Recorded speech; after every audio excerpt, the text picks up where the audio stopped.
team to this April 2025 meeting, and could I extend a very special welcome to newly appointed ACC Anthony McNally. Welcome to those joining us online and to guests joining us for the publication today of the new policing plan for 2025 to 2030.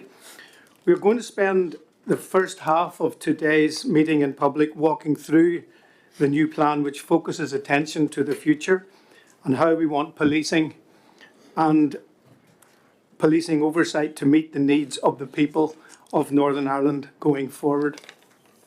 This plan focuses on the positive changes that we can make to enable police to deliver the service that the public very rightly expect and deserve. It is an important part of the delivering safer communities, and it's not the only part. We must also work in partnership across all levels of society. In the findings of the HMIC report published yesterday, we were given a timely reminder of the critical importance of investment in policing, and we will no doubt come on to that part of that report later on.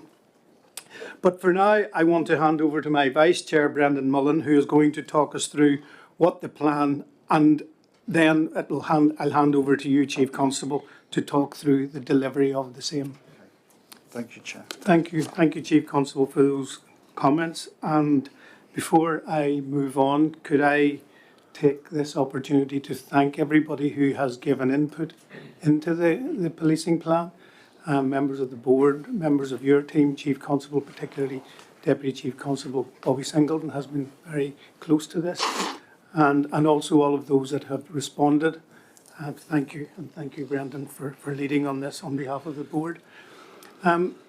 Chief Constable, thank you for that, and we do have a job of work to do going forward, and we look forward to getting performance reports in these public meetings going forward, and as you have said, we will continue to do that. Before we move to questions on your monthly accountability report, there are a couple of issues that I would like to mention. Last week we received confirmation that the board purchase of the Kinnegad site on behalf of the PSNI has been completed. This is indeed positive news in terms of PSNI transformation and estate realisation plans.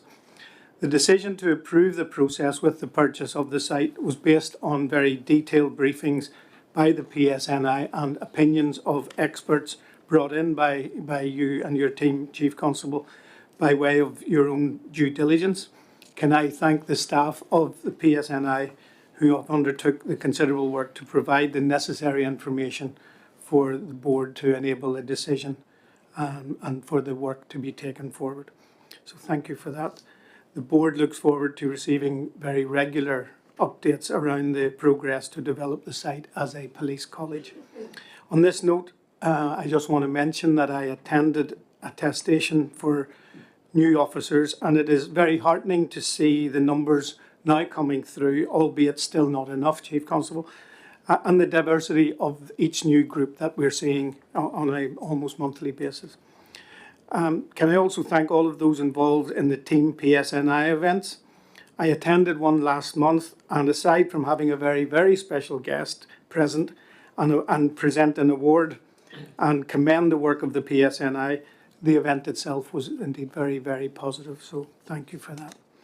The Vice Chair and I have also been visiting a number of district command areas, so can I take this opportunity to thank the officers and staff for making us welcome and taking time out to talk to us about their work and their challenges. It's always very, very beneficial to us to see what's happening on the ground. Finally, I mentioned the HMIC FRS report earlier, as you have also mentioned, and it has a number of issues that need very urgent attention, Chief Constable. We also had a report from the Criminal Justice Inspectorate Northern Ireland on pony abuse of position investigations. We would welcome your comments on both of those issues. Specifically in relation to the HMIC report, while noting the resourcing challenges, perhaps you could share with us and speak about what can be done with the existing resources and existing capacity that are there. So on that note, perhaps you could briefly comment on your report and then the issues that I have also raised, and we can then move to questions. Thank you.